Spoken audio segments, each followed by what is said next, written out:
Un cordial saludo a todos y todas nuestros queridos oyentes que nos están escuchando en la señal radial u online de Radio Portales. Bienvenidos y bienvenidas al programa Filosofía en la Caverna. En este programa, como ya habitual, hablaremos de filosofía de forma simple y sobre temas que le preocupan a usted. El objetivo es hablar de filosofía de forma sencilla y que sea práctico y explicado en términos sencillos. Antes de seguir con el programa, también como es habitual, quiero enviar un gran saludo a Claudio Alvarado como radio controlador de la Radio Portales y a Marco Leblanc en edición y redes sociales.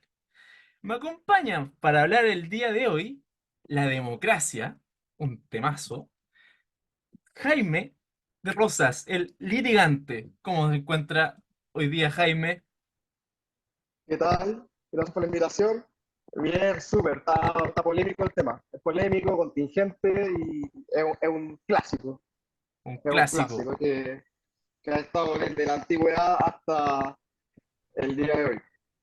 Y también me acompaña para hablar el tema de hoy, la democracia, el famoso ya, aquí conocido a la casa, profesor Bernardo. ¿Cómo te encuentras hoy día? Hola Manuel, muy bien, ¿y tú? Muy entusiasmado con este tema, muy importante y muy polémico hoy en día, después de todo lo que ha pasado en este país, la política. He estado pensando sobre todo en el caso Katy Barriga, el caso Democracia Viva. Uf, Hemos tenido una democracia como media manchada en este país, entonces es interesante volver a discutir qué es la democracia. sí, es un gran tema. Y también siempre se habla de que hay una crisis de la democracia. Bueno, aquí yo me voy a dejar un poco más como pez en el agua porque aquí cientista político también. Y claro, efectivamente se puede decir que hay una crisis, hay surgimiento de movimientos populismo. Lo que pasó en Ecuador es un gran ejemplo de una crisis de la democracia. Cuando el Estado no logra enfrentar los peligros que surgen como un Estado democrático, institucionalmente no puede hacer frente a ciertos peligros que ocurren dentro del sistema democrático. Y bueno, en Chile tenemos nuestra cuota de cosas, ¿no? O sea, desde el estallido social hasta hoy día hemos tenido dos procesos constituyentes fracasados. Tenemos una crisis política donde la gente, nadie quiere a los partidos políticos ni a los políticos, no son capaces de sacar proyectos, cosa de ver el debate que hoy día hubo en términos del sistema de pensiones, los fracasos en reforma tributaria, educación, y podemos seguir así hablando todo el rato de cómo la política no ha fracasado a todos los ciudadanos del país. Pero entonces fue la pregunta esencial. ¿Por qué la democracia? ¿Y por qué necesitamos la democracia? Jaime, te dejo la pregunta de inicio para partir la discusión acá. Me gustaría, antes de responder esa pregunta, como siempre, dar antecedentes. Antecedentes sobre la democracia. Más que dar una respuesta, comenzar cuestionándonos, identificando qué es. Eh, bueno, remitiéndonos a los clásicos, ¿no? A los griegos antiguos. Eh, Puede parecer contraintuitivo, pero para Sócrates, Platón y Aristóteles, la democracia no era un régimen de gobierno favorito o que ellos adhirieran. De hecho, tenían bastante crítica a ese tipo de régimen de gobierno. ¿Cómo es posible que la mayoría decida sobre los asuntos públicos? La mayoría de la población que en realidad no es gente muy educada. Es una respuesta provocadora, una respuesta conflictiva, un poco prepotente, un poco soberbio. Y eso también uno lo podría remitir en el contexto actual. Uno podría trasladar lo que ellos dijeron y decir, ¿cómo es posible que en Chile, que hay una crisis de educación severa, esa misma gente decida quién debe ser el político que debe gobernarnos a nosotros? ¿Cuál debe ser el próximo presidente de la República? Entonces, en tal sentido, ¿cómo es posible que esa misma gente que es la que no está educada decía que va a ser presidente de la República y al mismo tiempo después se critica sobre el populismo, sobre la manipulación que hay sobre las masas? Y eso también es un tema que está muy relacionado, el populismo, la manipulación, y eso es un tema que tenemos que desarrollar en lo que sigue. Sí, muy, muy interesante, ¿no? Esta disyuntiva que plantea Jaime, la crítica a la democracia como sistema de toma de decisiones es una crítica que también se repitió muy fuerte, aquí ya un poco de historia de la democracia, en los años 30 y los años 40. Se decía fuertemente, y una crítica a la democracia era, oye, pero si mira los sistemas democráticos que hay, Estados Unidos principalmente era uno de los pocos sistemas considerados democracia en ese entonces, y ve cómo solucionan los problemas, y mira cómo lo están solucionando regímenes autoritarios como Alemania, como Italia, como es Rusia, y ¿por qué de antes entonces la democracia sería mejor que esos regímenes de gobierno? Y justamente es una pregunta que se hacía mucho y actualmente está volviendo. ¿Por qué rayos la democracia va a ser mejor que, por ejemplo, lo que está haciendo Putin? ¿O lo que está haciendo Erdogan en Turquía? ¿O lo que está haciendo Bukele en El Salvador? ¿Por qué la democracia es mejor para solucionar nuestros problemas? Y ahí está, justamente vuelve la pregunta de fondo que dice Jaime. ¿Y cómo lo ve usted, profesor? Bueno, yo creo que la democracia siempre es algo que está en un concepto que siempre está en contestación, siempre está en disputa, una disputa en realidad. Eh, de hecho, es súper interesante, porque en realidad la idea misma de que la democracia esté en disputa es la democracia. Entonces, quienes, los grandes críticos de la democracia solo hacen posible esas críticas, o sea, solo es posible que hagan esas críticas en el sistema mismo democrático. Entonces, la democracia es más que solo un sistema de gobierno, y eso es muy importante tenerlo en cuenta. La democracia es también una forma de vida. Tiene que ver con la forma de vida ilustrada, que protege derechos a ciudadanos. Tiene que ver, yo diría, con la forma ciudadana ilustrada de vivir la vida. Entonces, la crítica a gobernarse con una constitución, a respetar la constitución, por ejemplo, lo que pasó en Rusia, que en el fondo lo que hizo Putin para gobernar al principio fue eh, tomar un vicepresidente, ser vicepresidente de un presidente y en el fondo gobernar él. O sea, de facto gobernaba él, pero de título él no era el presidente, era el vicepresidente. O sea, uno podría decir si la posibilidad de plantear que eso fue mejor o peor, bueno, eso surge en un mundo democrático, en una forma de vida democrática. Eh, en China no surge la discusión sobre el régimen. La, que se abra la palabra, la discusión sobre el régimen, ya empieza a ser una pequeña semilla democrática. De hecho, si uno empieza a pensar en la Revolución Francesa, lo que partió antes de la Revolución Francesa y antes también de la Revolución Americana y antes de las revoluciones en Latinoamérica, es una pequeña dosis de democracia. Y eso hizo posible que iniciara, digamos, un proceso revolucionario que diera paso muchos años después, en realidad, a veces de forma un poco tormentosa, turbulenta y sangrienta, eso es muy importante, a la democracia. Ahí plantea un tema muy interesante y voy a ponerte un poco en aprietos, ¿no? Porque si uno antes de Xi Jinping hablaba del Partido Chino Comunista, ellos te decían, pero si nosotros vivimos una democracia. Simplemente lo que pasa es que la gente con mayores dotes o más educada es la que toma las decisiones democráticamente dentro del Partido Comunista. Y eso justamente que lo vean como una democracia. Entonces también hay una forma de ver, y bueno, ¿para qué decir Rusia? Probablemente también Putin tiene una forma de definirse como una especie de demócrata como venido de Dios, por así decirlo, que sigue el zarismo y los caminos de Pedro el Grande y toda esta cuestión. Entonces, ¿cómo finalmente ellos mismos o la gente que decimos que no son democracias se dicen a sí mismos que son demócratas? Y ahí es donde volvemos al punto de que el concepto está esencialmente disputado. ¿Cómo definimos entonces la democracia? Jaime, te cedo la palabra de nuevo para que ahí nos ilumine un poco cómo se define este concepto. Es entretenido el concepto de democracia porque uno generalmente en el día a día no cuestiona la democracia. De hecho, esto mismo que estamos conversando ya es provocador porque uno asume de por sí que es lo correcto, que todos tenemos derecho a voto, que todos tenemos derecho, que todos somos iguales ante la ley. Entonces, da lo mismo la educación formal que uno tenga, porque incluso podéis tener un doctorado o ser una persona muy educada y podéis ser un imbécil. Perdón que diga con esas palabras, pero todos sabemos que eso es así. Que uno tenga una mayor educación no te garantiza que seas una mejor persona, que seas una persona más virtuosa. Entonces, eso es interesante. Como así también es interesante, no es posible que democráticamente elegimos un presidente y resulta ser que después el porcentaje de aprobación es menos de un 10%.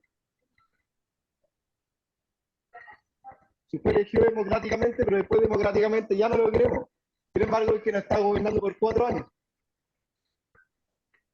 Eso también es interesante. Contrastando ahora la democracia, repitiéndonos a estos antecedentes, en el caso de los griegos, para los griegos el mejor régimen de gobierno era la monarquía, no la democracia. Que gobernara uno solo. Y ese solo era el hombre más virtuoso, el prónimos, el hombre por excelencia, que no tiene ninguna necesidad de querer acaparar riqueza, la persona que encarna el justo medio y tiene la capacidad de poder delegar. Y eso también se traslada en el caso de la religión. En el caso de la religión, por ejemplo, en el cristianismo, es uno solo el que gobierna el mundo. También hay una monarquía. Hay alguien que se sienta a la derecha de Dios. Hay otra persona que se sienta al otro lado del trono de Dios. Es uno el que gobierna. Entonces, la democracia tiene eso que esto mismo que estamos viendo acá en Chile. Hemos experimentado dos procesos para redactar una nueva constitución y democráticamente no lo hemos querido. Y sin embargo tenemos una constitución que, perdona que lo diga, pero no fue hecha en democracia, en un régimen de gobierno democrático, lo que implica la institucionalidad de la democracia. Y sin embargo, pareciera que ninguno de esos dos, de estos dos nuevos proyectos nos satisface y nos satisface el anterior. La constitución del 80 que ha tenido esas modificaciones posteriores, pero que en su esencia fue creado por la Comisión Ortúzar. Oye, ahí planteaste algo muy interesante, a mí me encanta esta discusión, que ahora ha tomado un poco de relevancia, pero como volvamos a la idea como lo planteaste de forma ideal. Si tuviéramos que elegir entre un líder bueno, genial, no, no un filósofo, para que no nos demos tanto ahí como color, una persona que representa todo lo bueno y es capaz de tomar buenas decisiones. Y después, claro, como se toma la monarquía, es que se va sucediendo por otra persona, que no sabemos cómo va a ser y lo ponemos en contra de la democracia que tenemos actualmente, ¿qué régimen elegiríamos? ¿Cómo lo veríamos? Y también se lo digo a nuestros queridos auditores, ¿qué régimen elegirían? ¿Y por qué? Profesor, ¿cómo usted responde a esa pregunta?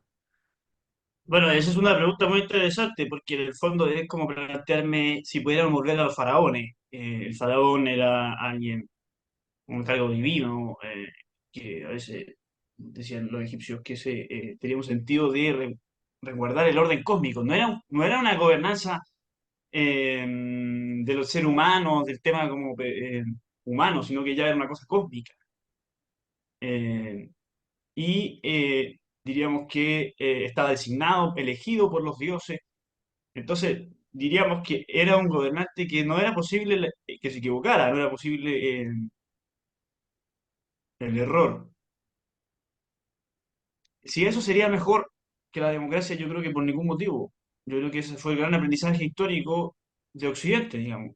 Eh, el mejor ejemplo de eso es la Revolución Rusa, en el que el zar también era un personaje medio divino, elegido por Dios.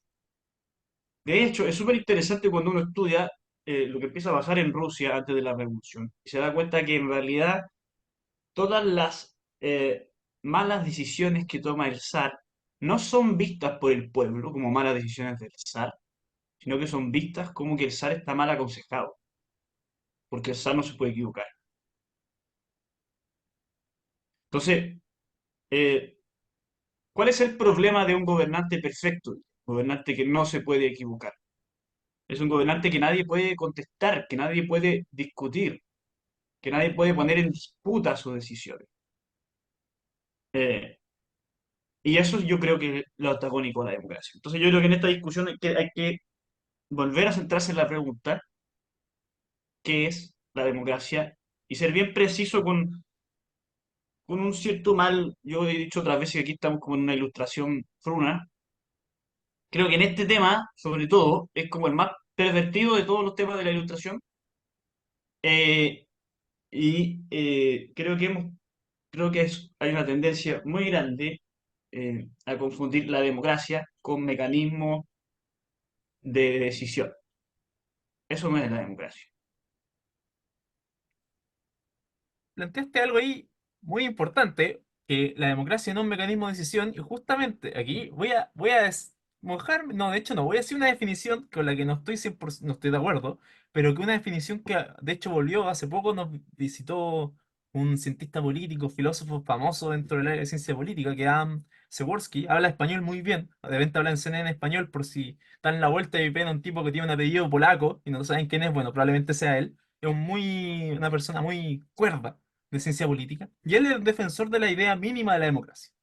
Y básicamente, en términos muy simples, la democracia, para él, o lo que la democracia como la deberíamos entender todos, es un régimen que permite el intercambio de fuerzas de forma pacífica, sin derramamiento de sangre. Entonces lo que ocurre es que hay elecciones y las personas votan y después sale no sé, sale la izquierda y después la siguiente elección gana la derecha, y ese intercambio de poder, que en otro tipo de régimen, por ejemplo la monarquía o una cuestión más parecida a una oligarquía, sería violento porque se va a perder el poder, acá simplemente es un intercambio pacífico. No sé si es, y ahí claramente eso es una forma de toma de decisión, básicamente. Elegimos que nos gobierna y nosotros nos preocupamos más. Pero parece que la definición de Bernardo no iría por ahí. ¿Cómo atacamos también esa forma entonces de ver la democracia, ¿no? Jaime, ¿cómo tú ves también esta cuestión? ¿Qué es la democracia? ¿La definimos así o la definimos de alguna otra forma? Avanzamos un poco más.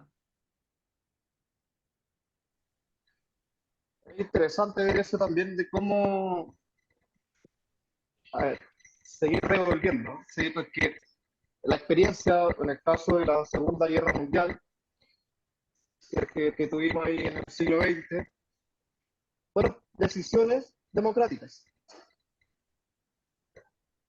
Y sin embargo, en el siglo XX probablemente quizá el siglo donde más gente murió en la historia de la humanidad. Entonces, como Hitler llegó al poder de manera democrática, cómo se generó toda esta Primera y Segunda Guerra Mundial bajo un régimen democrático en Occidente, sin considerar China, sin considerar los países satélites de Europa del Este, pero gran parte de Occidente, se supone que estamos bajo un régimen democrático. Entonces, que está un régimen democrático, ¿qué significa? Que nosotros entregamos nuestra voluntad soberana, supuestamente, para que otras personas voten por nosotros, perdón, decidan por nosotros. Es lo que, por ejemplo, un, de, un delincuente, una persona que va a ser juzgado ante el tribunal, va a decir, pues yo no he tomado la decisión de crear esa ley para que se me sancione a mí bajo esa pena. Entonces, uno podría decir, bueno, en realidad la democracia significa que yo doy mi voluntad para que otro decida crear una ley que nos representa a todos. Porque en estricto rigor, la democracia no significa que yo decido cómo es la ley, sino que yo voto por alguien que tiene más o menos mi inclinación política, mi inclinación moral, para que ellos fabriquen una ley que es lo mejor para todos, para la voluntad soberana. Pareciera que por ahí va el concepto de democracia, por ahí nos vamos acercando. O sea, aquí avanzamos un poco más, ¿no? Pero aquí le devuelvo la pregunta, o sea, ya dijimos primero que o sea, yo dije, para plantar una definición de base, ¿no? Que es la definición que se define en la teoría democrática como la definición mínima de lo que se puede considerar o se entiende como democracia dentro de las teorías de la democracia. Después avanzamos un poquito más, que es la selección de personas para que hagan leyes por nosotros y que para que nos ayuden al autogobierno. Otra definición un poquito más arriba que exige un poco más. Y Bernardo, ¿cómo ves tú estas dos definiciones? ¿Están en contra? ¿Son pésimas? ¿No nos sirven porque de nuevo nos vamos a la toma de decisiones? ¿Cómo lo vemos? Yo creo que estos son mecanismos de tomar decisiones, los que han estado definiendo, y esa definición mínima de ese filósofo es un mecanismo. Pero no creo que eso sea la democracia. Yo creo que la democracia permite elegir alguno de esos mecanismos u otro, pero no hace de la democracia el mecanismo. Yo creo que la definición de democracia mejor que tenemos disponible está inspirada en lo que propuso Rousseau en el contrato social, que es la idea que las decisiones eh, no se toman con vistas al interés de alguien en particular, sino que se toman en vista a lo que él llamó el interés general, que es eh, algo universal y aceptable para todos. ¿Qué quiere decir? Es que las decisiones no son arbitrarias, las decisiones se toman por una justificación que es justificable para todos los miembros de la comunidad. Eh, entonces, no es cómo se toman las decisiones lo que hace la democracia, sino en base a qué se toman las decisiones.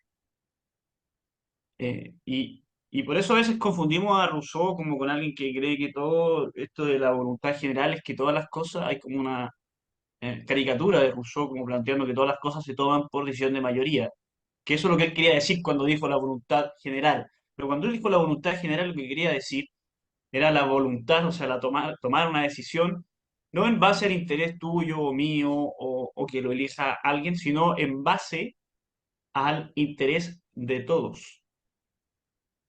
Entonces, es en base a lo que alguien toma la decisión lo que hace algo democrático. Eso tiene consecuencias muy, muy importantes para el tipo de sociedad que construimos.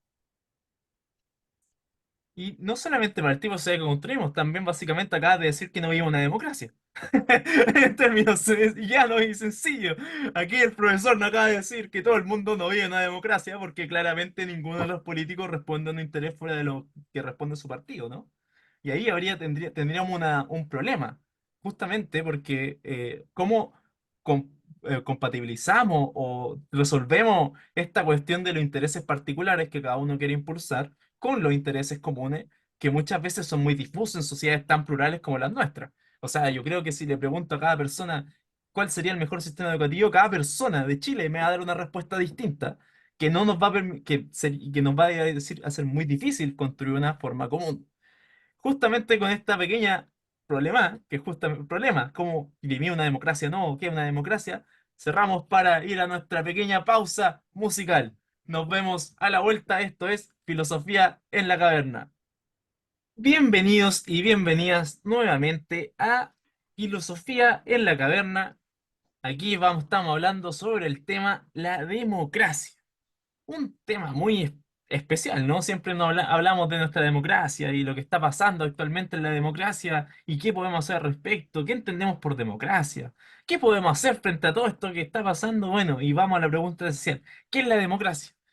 Y hay una pregunta o una cita que me gusta mucho que es de un candidato norteamericano que después la toma un filósofo que se llama John Dewey y un candidato norteamericano que nadie conoce porque perdió las elecciones y es de 1800, medio del mundo lo va a conocer.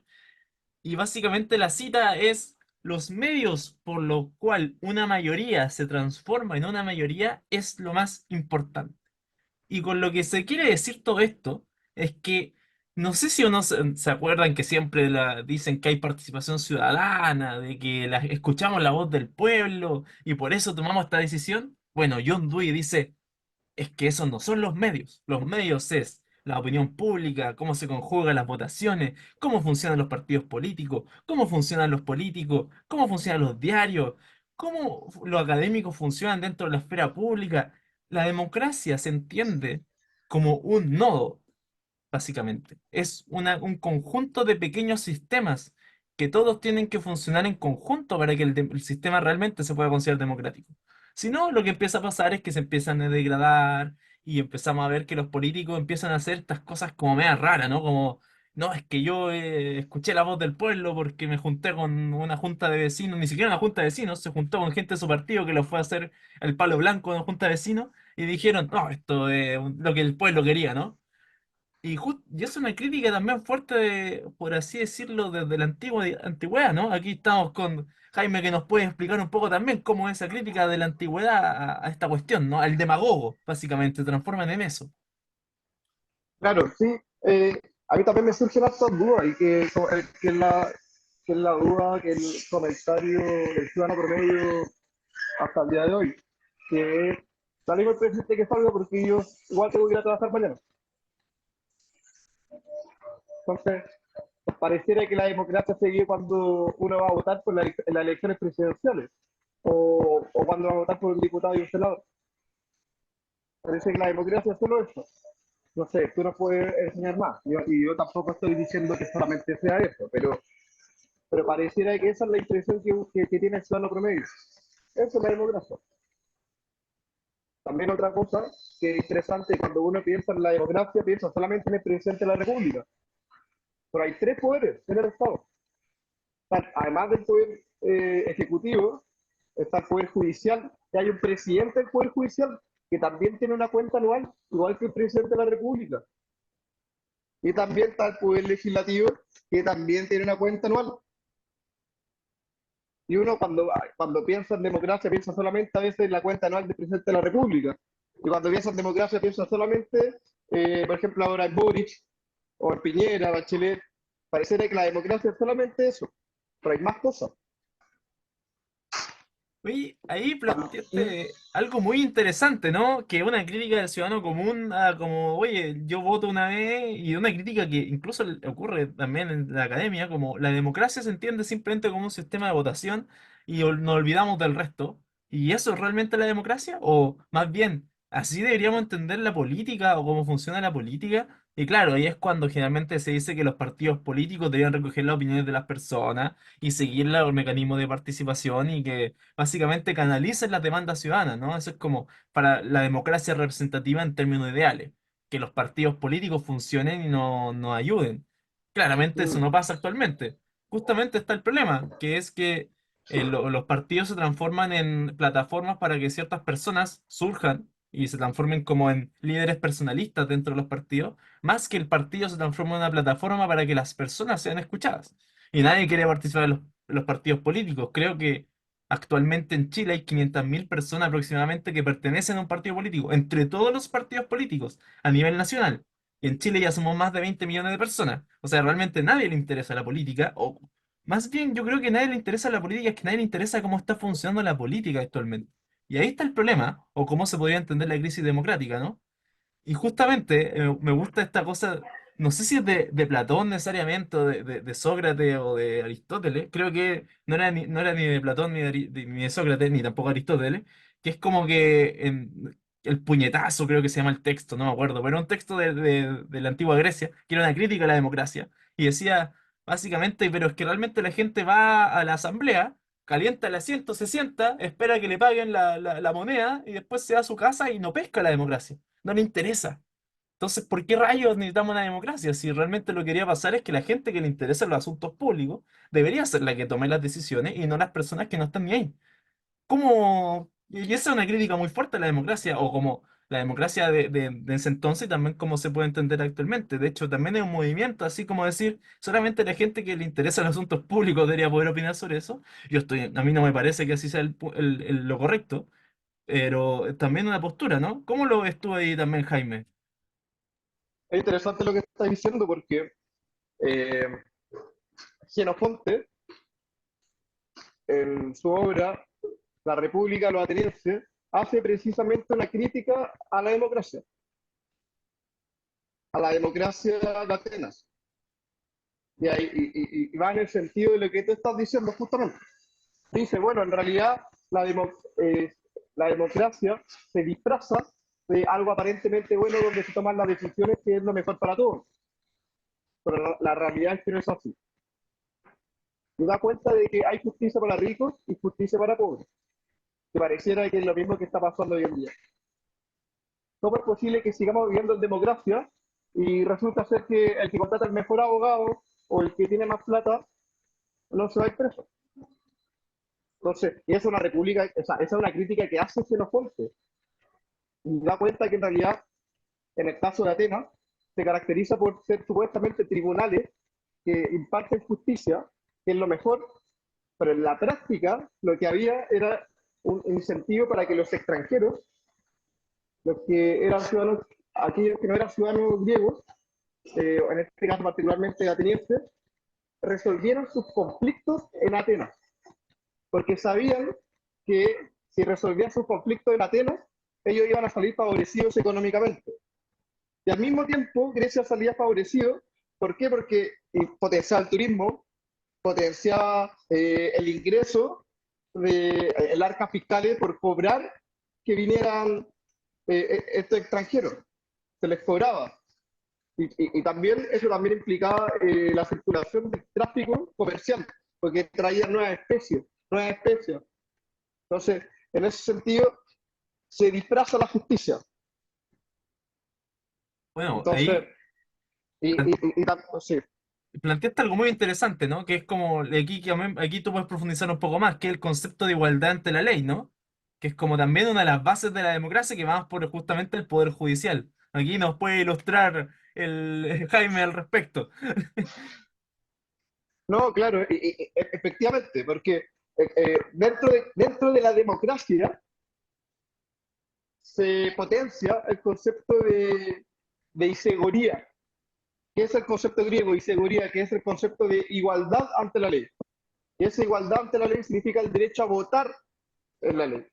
Votar, de tener igual participación en la polis, o en este caso en el Estado.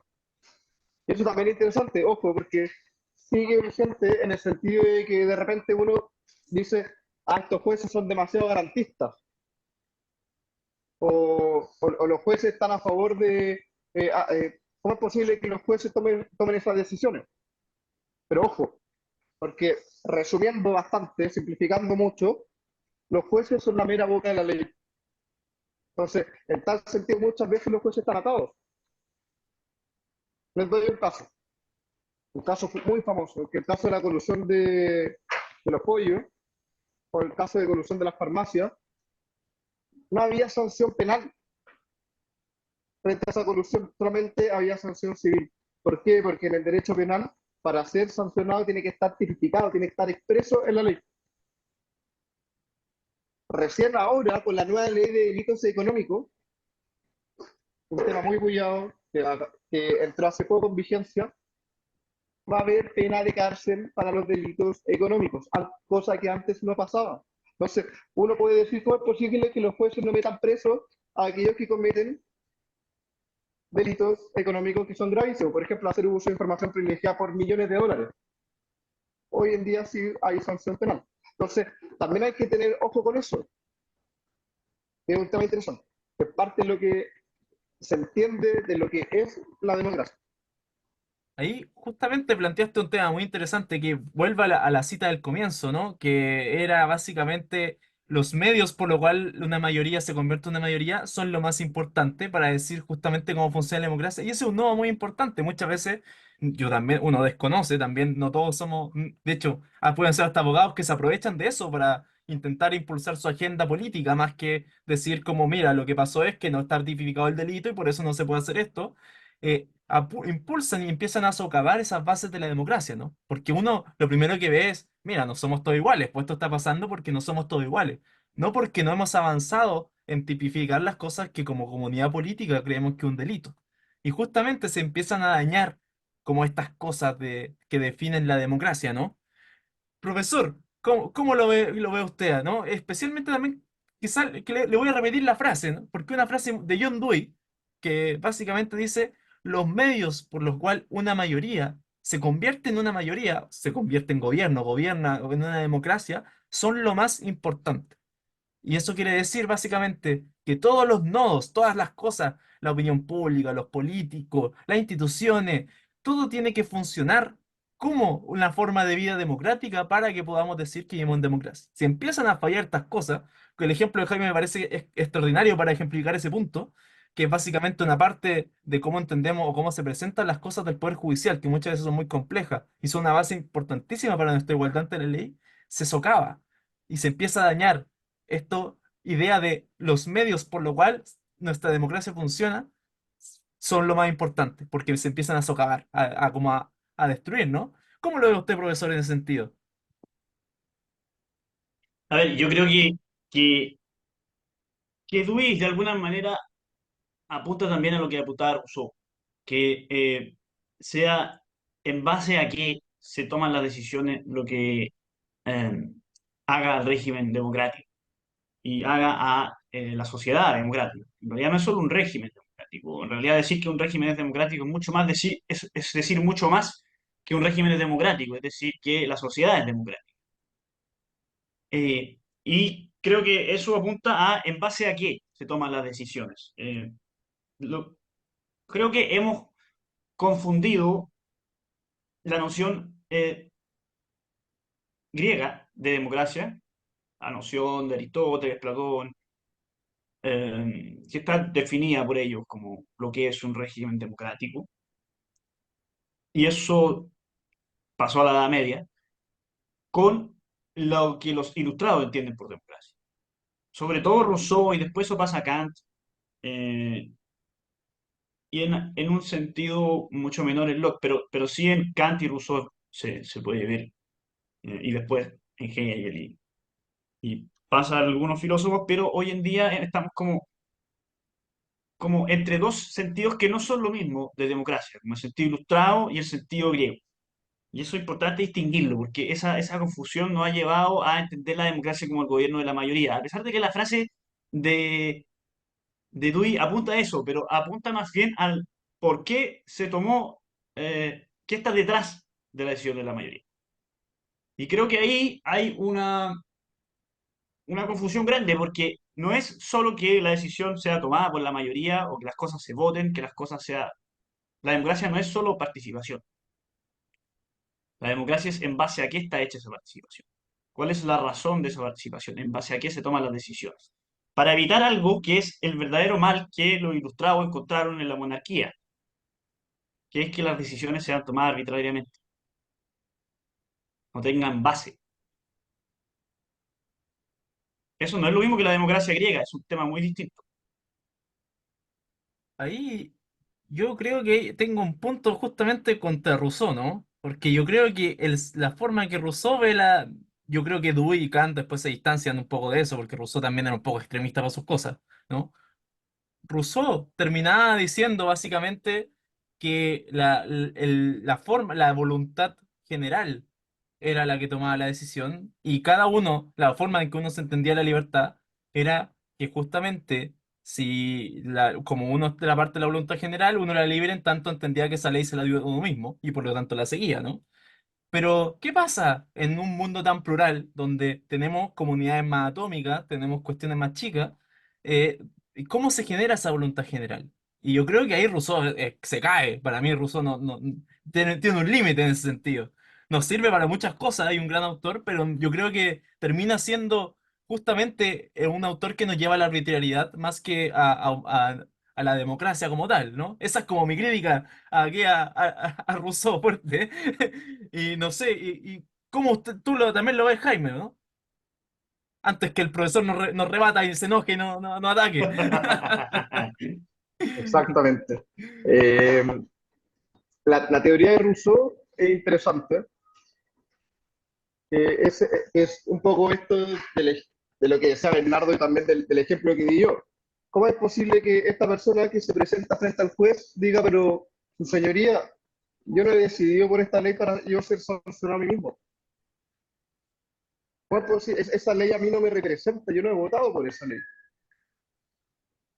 Entonces, lo que viene a decir Rousseau, en realidad, bueno, acá lo que hay es un poder legislativo que va a representar a esta voluntad general, que encarna la voluntad general de lo que quiere la mayoría y al mismo tiempo decide qué es lo mejor para la mayoría. Entonces, una persona podría decir, bueno, oye, yo no quiero que demuelan mi casa, yo no he decidido por una ley que demuelan mi casa, pero resulta ser que debajo de esa casa hay un yacimiento histórico Entonces, esa persona puede decir en realidad, no es mi voluntad y están yendo contra mi propia voluntad, porque esa es la casa de mis abuelitos y yo he querido vivir siempre ahí. Entonces, la voluntad general implica muchas veces algo que personalmente yo no quiero. ¿Por qué? Porque es la representación de lo que es lo mejor para todos. Y el hecho de que sea lo mejor para todos, yo también estoy de acuerdo con eso, porque yo estoy buscando algo que sea lo mejor para todos. Pero ojo, al mismo tiempo eso no significa que yo me estoy sacrificando, porque vivir en democracia implica ceder. Vivir en democracia significa vivir sometido al riesgo de que pueda alguien se cruce la luz roja y me atropelle. Implica vivir en riesgo. Parte del concepto de democracia. Pero yo personalmente no estoy de acuerdo con Rousseau en el caso de la voluntad general. Tenemos para mucho rato para hablar sobre eso, pero yendo al grano, esta idea de que todos los ciudadanos tengamos que ir a votar, por ejemplo, para mí el caso del proceso constitucional, de los dos procesos, para mí es una decepción, es una frustración, porque una cosa es quedarse en la teoría y otra cosa es ver la práctica. ¿Cómo es posible que teniendo dos procesos, uno que es figurado por Fernando Atria, Jaime Baza, Stingo, y fracasó? Y luego tenemos otro proceso constituyente donde dominó con crece la derecha, Partido Republicano principalmente, donde incluso tenían mayoría, y esa es la verdad, tenían mayoría para poder decidir cada una de las leyes, más allá del quórum, y aún así fue rechazado. Entonces, decidámonos, ¿qué es lo que nosotros, cuál es la voluntad en ese caso de la voluntad general? Ahí, profesor, creo que le hicieron una pregunta muy importante y para complementar un poco más, yo creo que la frase de John Dewey va justamente con lo que dice más Jaime que lo que dice más lo que decía Rousseau, ¿no? Justamente es que no es porque exista una voluntad general es que vivimos en democracia, sino porque existen distintas cosas que nos permiten desarrollarnos individualmente y al mismo tiempo ser parte de una comunidad que es que vivimos en democracia, ¿no? ¿Cómo respuesta acá queremos saber? Profesor, ¿cómo nos puede responder a todas estas inquietudes que tenemos? Bueno, es que la pregunta que tú planteaste, Manuel, es en el fondo la pregunta de la filosofía política contemporánea. O sea, y de y en parte también de la filosofía en general, digamos. Es como, cómo nos hacemos cargo del pluralismo del mundo, de muchas formas de ver el mundo distintas viviendo juntos. Eso le llamamos la democracia moderna, la globalización, eso es lo que se llama el siglo XXI. ¿Cómo nos hacemos cargo de eso? Yo creo que los que empezaron a pensar eso, bueno, en primera parte fue Rawls. Yo creo que la idea que está detrás de John Rawls es de pensar, a ver, ¿cómo, en base a qué puede una sociedad ponerse de acuerdo o tener un concepto común de justicia y de qué es lo correcto o incorrecto para hacer, si todos tienen concepciones de qué es lo bueno tan diferente, ¿no? Si cada uno es católico, el otro es musulmán, el otro es ateo, el otro es comunista, ¿cómo todo eso se pueden poner de acuerdo y decir, a ver, qué es lo que entendemos como común de lo que es correcto? Y yo creo que hay dos posiciones en filosofía que también se marcan en posiciones políticas. ¿Ah?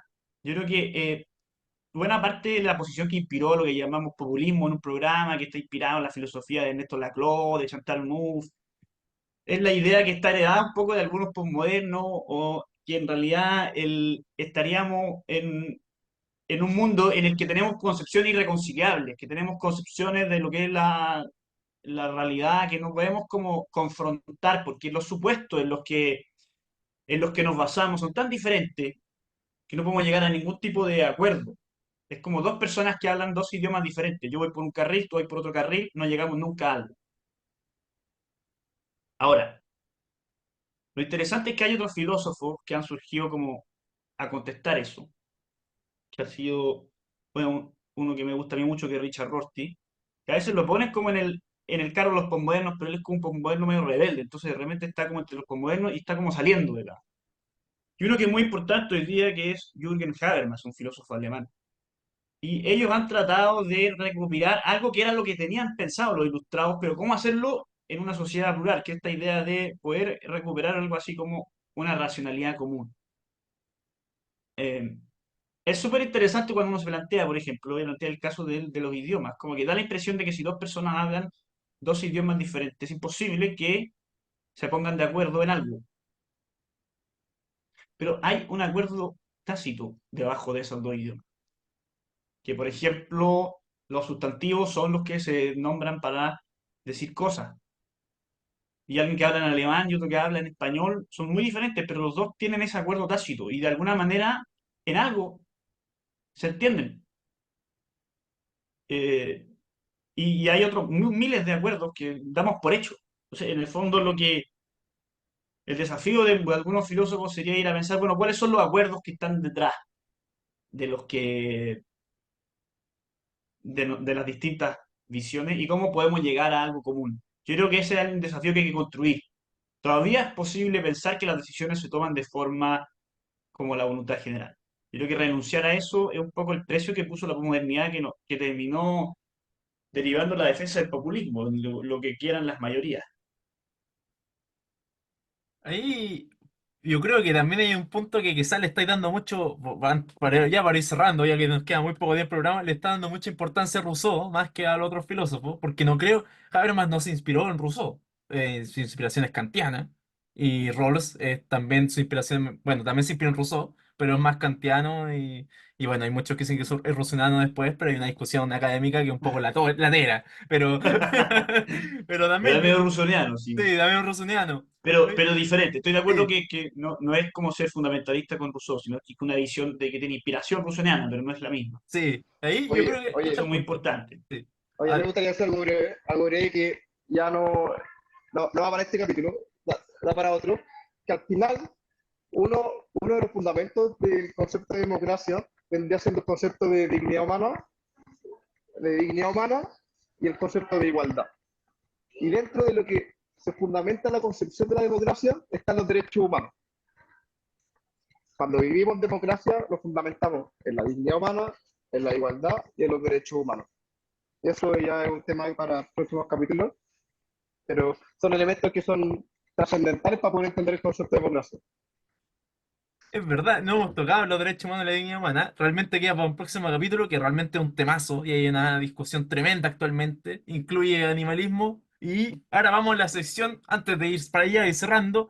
El filósofo recomienda. Bueno, yo les voy a recomendar, porque me toca a mí, dos libros. Uno que es mucho más fácil de leer, que se llama ¿Cómo mueren las democracias?, que es famoso, es de Steven Levitsky y Daniel Ziblatt, profesores de Harvard, que básicamente resumen sus papers y cómo la investigación científica que han hecho en un libro muy asequible, muy fácil de leer, muy entretenido, por cierto. Y además, quiero recomendar a mi amigo, o sea, no es mi amigo, pero a mí me gusta mucho, John Dewey, y de dónde saqué la cita también, es el libro donde saqué la cita, que es el libro La opinión pública y sus problemas. Es un libro muy entretenido, muy quizá un poco a veces un poco latero, porque se va como a problemas que estaban pasando en Estados Unidos en el siglo XIX, final del siglo XIX y principios del XX, pero es muy certero, se nota mucho la habilidad de Dewey para poder comprender cómo plantea su idea de democracia como forma de vida, que Bernardo la tomó en un principio, pero no nos metimos en ese enrollo de entender la democracia como forma de vida. Así que nos estamos viendo para la próxima. Un saludo, Bernardo, un saludo, Jaime, Chao, Manuel. Un que estén muy gusto. bien Un gustazo. Que y pasen nos una buena vemos. vacación. Igual, y nos vemos a la próxima aquí en Filosofía en la Caverna. Chao. Chao.